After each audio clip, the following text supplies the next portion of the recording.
pleasant good afternoon to everyone. I'm going to share my experience with the revival of Satyam and the lessons that we could learn out of it. So first 10 minutes I'll tell you the story of revival, the next 10 minutes on the lessons. And for the benefit of those who did not follow Satyam's story closely, let me clarify that I became director of Satyam after the scam, not before the scam. Because only then you will appreciate whatever I say in the right perspective. There are so many types of frauds globally happening, especially in the corporate world. And of all of them, the fraudulent financial statement fraud, kind of a fraud is manipulation, fudging of statements, is the most common one and deadly one because the magnitude is phenomenal. And if you dig into any kind of fraud that has happened around, many of these factors have cumulatively contributed to the happening of the fraud, but the underlying, predominant factor is the greed. Because as Mahatma Gandhi mentioned, there is enough for everybody's need, but not for anybody's greed. Unfortunately, if greed enters human mind, then it is very difficult to control. There was a guy who was very sad. His friend asked him, "Why are you sad?" He said, 2 months ago, my maternal uncle died and left a will with $20 million being inherited by me. Friend said, "That's fine.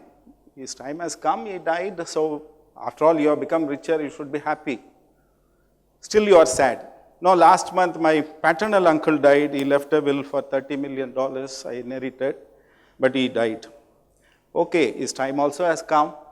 The image about this guy in the friend's mind went up because in spite of becoming richer, this guy is sad about the relationships getting lost. So he asked, "Forget about that, still why you are sad?" He said, "I have no more uncles to die, that's why I'm sad." Once greed enters, this is how the mind works in a destructive way. Look at the companies that underwent fraud in the last decade.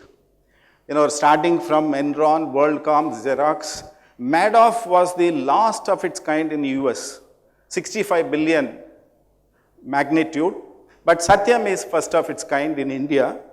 And look at the basic facts relating to Satyam company. It was the fourth largest IT company then, with a top line of $2 billion US, and it was established in 80s but grew very fast to 53,000 employees. And profile of customers, Fortune 500 companies, 185 out of more than 600 global customers, and the operations were happening in 66 countries. On 7th of January 2009, India woke up to a jolting revelation by the promoter of Satyam company because he sent a confession letter to the stock exchanges with copies to the board of directors, stating that he fudged accounts for the past 6 years. Satyam is a peculiar case where confession was not preceded by investigation. It is a case where investigation succeeded the confession. And when the confession was disclosed, stock market reacted in 2 ways. The first graph indicates how the prices plummeted to rock bottom, came down to 6 rupees per share. And sales, which was normally happening, skyrocketed because people wanted to offload their shareholdings before the losses could increase. And what was the substance of the confession? Just to summarize it, all that was done was to boost up the revenue reflected in the financial statements. Fictitious billing was done. To put it crudely, instead of producing software, they were producing bills and booking it as revenue. Now, once you show bills due, you should ultimately show them as collected. And such a huge amount from different countries, you cannot show it as collected without reflecting it in the bank statements. So bank statements were fudged. And once you show it as received, you should either spend it or invest it. You cannot show so much as spent. So it was shown as invested. As what? Bank fixed deposits. Now once you show it as bank deposits, you should also reflect interest income in the income tax return, which was not exempt. And once, that is the time when CBDT chairman asked me, Manoharan, if we reopen Satyam's case, whether we have to refund income tax paid because they paid tax on income which did not exist. I said, we'll have to go deeper into it. But later we realized even the tax challans were bogus. I mean, credit was claimed without paying. So that is how fudging happened across, and fixed deposits of 5,000 crores suddenly vanished. It was not real. And confession occurred under compelling circumstances because that was the time when global financial crisis happened, 2007, 8, 9. And therefore, IT recruitments are also slowed down. Campus placements were conducted, but joining letters were not sent by all IT companies. And look at the paragraph in confession letter, the last sentence where the promoter says, it was like riding a tiger, not knowing how to get off without being eaten. So that reflects the true state of affairs in which the confession was made. Now, who were affected? Investors were affected because, erosion of their market capitalization. Employees, financially, morally, were the worst affected. They were not sure whether the jobs are secure, whether they will get the salary for January, and their post-dated housing loan and automobile loan checks, whether they'll get honored or not. And when the confession was made at 10 o'clock in India, in many other jurisdictions like Europe, it was early morning, 5:30, 4:30, depending on which part of Europe the employees were sleeping in their hotel room. And the hotel reception called them and said, your credit cards have been deactivated by your bank, so therefore either you pay or check out. Back in Hyderabad headquarters, Satyam employees were premium customers in any joint they walked in. But after this, they were not welcomed anywhere. Neighbors instructed their children not to play with the children of these finance guys working in Satyam. And some of the employees whose daughter or son alliance was fixed, they were not sure whether this will go through because he was summoned by investigating agencies for interrogation. So all these things were happening on the front of employees. Then customers were shocked and they were worried about continuity and confidentiality. Satyam did not borrow heavily, but still they had few hundred crores of loans, both fund exposure and non-fund exposure. Government was the most concerned because world over, India was put prominently in the international map because of IT sector. And in the same sector, if this is happening, globally we were propagating that India is a safe hub for global investment. And if global investors lose faith because of this fraud, what will happen to India? So that was causing concern. So they had three options: bailout plan or allow the market to decide the destiny of Satyam. But finally, they moved to a out-of-box idea of dissolving the board and nominating 6 of us and say that we won't infuse any funds, we'll give you moral support. You run the company, revive it, and let it be taken over by a strategic investor. So we were given free hand to revive Satyam. As finance guy, I was given the responsibility to ensure that there was no cash flow difficulty, because every month we had to get ready with 500 crores because that was the monthly salary bill of Satyam company. So financial stability was top priority, then customer retention, then employee motivation. Besides, many of the legal measures were also taken, and 6 of us on the first day decided we will meet and decide on a weekly basis to strategize revival. But one of us have to be here 24/7 to get it implemented and also give the feedback. So who could that be? Just then I completed my tenure as president of the Institute of Chartered Accountants of India, and I lived in Delhi for 2 years. So having spent 2 years for ICI, spending few months for Satyam was not difficult, so I offered myself to be there. So for 15 weeks, there was no owner controlling the company. I was doing everything which the promoter did except the fraud. So the modus operandi that we adopted was weekly board meetings and prompt response to mails and calls, and we also raised stopgap arrangement loans from 2 banks, And we were clearing. Many of the employees came and said, we don't want variable pay. Fixed pay is enough. Some of them said, you don't even pay that, but we would like to cooperate. But we said, nothing doing, we will pay, but you ensure that customer project delivery is on course and nothing is derailed. And whatever was happening, getting reported in media was upsetting the customers and employees. So therefore, we created a communication channel of shooting video clips and circulating it. And every evening mail was sent to the employees about positive happenings, weekly bulletin to customers, all that was done. And we had a critical option whether to clean up everything and then allow it to be taken over, or as is various condition, allow it to be taken over. We preferred the second option. So we took measures, appointing investment bankers, moved SEBI, CLB. We also requested former Chief Justice Barucha to oversee the takeover proceedings. And all this happened.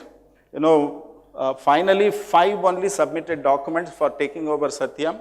Out of that, 3 only finally submitted the bids. In fact, 3 of them wanted information to court, submit the bid. So we had to create a virtual and physical data room, allow site inspection. All this was done. And 13th April 2009 was set up as the date for opening the financial bid and technical bid. And every week I was addressing each vertical, Oracle, SAP, like that. So the previous week I was addressing the Oracle vertical, few hundreds in the auditorium like this and few hundreds connected over globe. So after updating them and answering their questions, I was concluding the call when one executive raised his finger and said, one last question. I said, what? Go ahead. He said, on 13th April, if nobody walks in and submits any bid, what will you do? My heart skipped a beat. Because having done so much, the entire exercise should not be futile. But what was required at that moment was that their confidence should not be derailed. So I don't know where from the answer came. I smiled at him and said, don't worry, we have plan B. Immediately they cheered and said, if you have plan B, we have nothing to worry. I said, yes, you have nothing to worry. You go and continue your work. After all of them dispersed, I was sitting alone, wondering what is that plan B I was talking about. Then Mahendra's was declared as the highest bidder, and Mahendra's have taken over. Satyam merged with Tech Mahindra. Now the employee size is 105,000. We have business has doubled, employee size has gone doubled, and it is doing very well now. And all these things were debated in platforms. I don't want to elaborate, and many of them are finding a place in the company law. In fact, government, when they consulted me, I gave my suggestions with a caution that you cannot amend the law based on one aberration and affect genuine corporates with plethora of compliances, making the law stringent. I even remember the story of a train accident. A train was running at a considerable pace, derailed and ran into the paddy field, injuring many passengers. Panel commission summoned the driver and asked what went wrong. He said, I was going at a fast pace. Suddenly there was an intruder on the track. The panel got wild. Don't you know that one intruder's life is not important?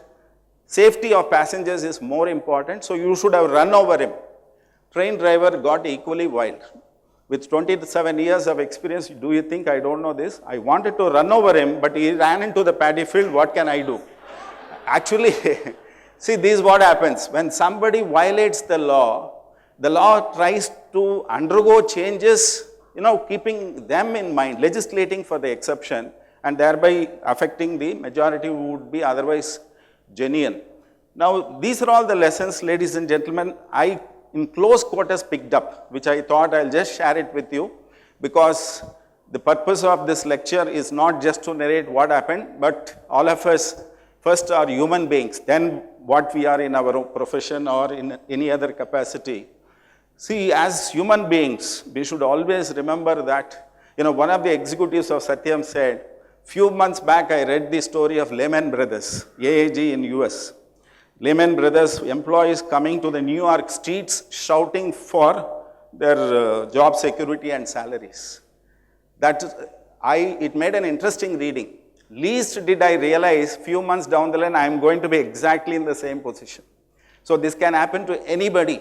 Many of the employees who had saved a few crores out of Satyam's earnings suddenly realized they did not have a penny because all their savings they put in ESOPs, employee stock option, which was not worth anything.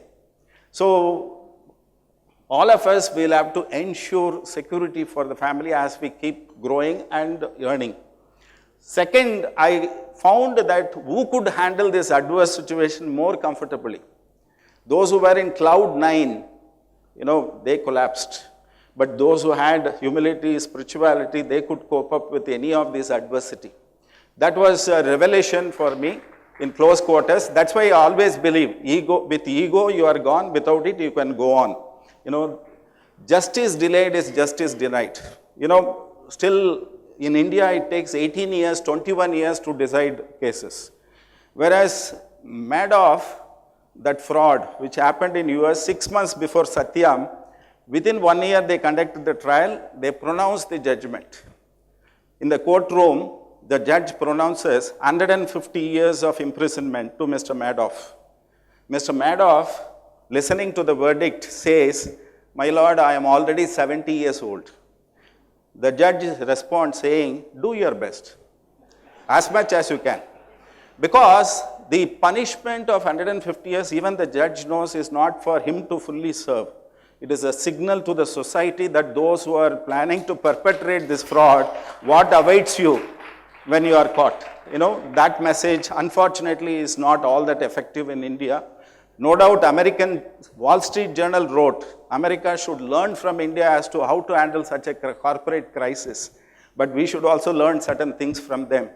Then using head and heart appropriately. When it comes to compliance of law, statutory things, we have to be applying our head, not go by sentiments, all those things. And when it comes to dealing with human beings, maybe we'll have to apply our heart, not that head, because you will have to humanize whatever you need to implement. And in day-to-day life, ladies and gentlemen, temptations galore, distractions galore. That's why they say, while opportunities knock rarely, temptation leans on the doorbell. It is for us to decide when to open or when not to open. That is a very careful decision that needs to be taken. And ultimately, one should be answerable to your own conscience. You should not go by analysts, stock market, rating, where you are, whether today 4th or 5th. All those things become irrelevant because, you find people who have acquired multiple houses, many houses, ultimately live in jail only. So that is of no use. Now, we are all mortals. In fact, when I chaired the Satyam board meeting, because we chaired the board meetings in turns, and whoever chaired the board meeting that day has to be the spokesperson for the media. So when I faced the press briefing that evening, one of the media persons asked, "You are all temporary. What you can achieve?" Temporary board constituted by government. With all humility at my command, I responded to him saying, "We are all temporary in this world. But we can build institutions which are permanent. We can follow principles and values which will have eternal value and utility for generations to come. And vision, competence, hard work can take you to the top, but you need integrity to stay there. Otherwise, the fall could be mighty. And in life's books of accounts, there is no double entry. One credit, one debit, matching, no. 10 good things you have done, you cannot ask for quota of doing 2 bad things. One bad thing can wipe out all the good things. That's what the story of the promoter. And actually, good people don't need laws to tell them what to do, what not to do. And whatever you do, whatever you enact, bad people will always find the ways of manipulating things. So you cannot legislate morality, but you can regulate the conduct. That is what the society is trying to do. We need to adapt with the trends, technology, knowledge, and skills. That you will have to be updated, upgraded. Otherwise, you will perish. But there are certain fundamentals, certain values in the society that will be the same for 18th century, 21st century, 25th century also. That one should not forget. The problem comes only when we lose the basics. And we'll have to love people and use wealth. If you love wealth and use people to create that wealth, that is the problem. And finally, Satyam was an impossible task, but nothing is impossible if you attempt with nobility, because in the first board meeting, we passed a resolution, whatever time it takes to revive Satyam, we will not take sitting fee, we will not take compensation, we will do it free for the call of the nation. And that's why I think we succeeded. Thank you very much for the golden opportunity. Your knowledge should destroy ignorance. But if knowledge is not destroying ignorance, and if knowledge is protecting ignorance, that is not knowledge. 3% of India is Tamil. You know that? I mean, I did the research. 3% of India is Indian population, and 3% of that 3% is Tamil Brahmin. And so they are like, they consider themselves very, very pure. They think like they're like pure ghee, like they are. நம்ம எந்த ப்ராபபிலிட்டியில் ஒரு காலேஜை market பண்ணுறோன்னா, students எல்லாம் வந்து பயங்கர ஸ்ட்ரிக்டாக வச்சுக்கிட்டு அவங்களுக்கு பிடிக்காத நிறைய விஷயங்கள் பண்ணிவிட்டு, வேறஸ் வெளியில் போகும்போது நான் லேப்டாப் தரேன், நான் வந்து மார்க்கெட்டிங் பண்ணுறேன், காலேஜுக்கு பிராண்டிங் பண்ணுறேன் அப்படின்னா, எங்கேருந்து பிராண்டிங் வரும்? படிக்கிற 2000 பேரும் ஸ்கூல் வெளியில் போயிட்டு தப்பாக பேசினாங்கன்னா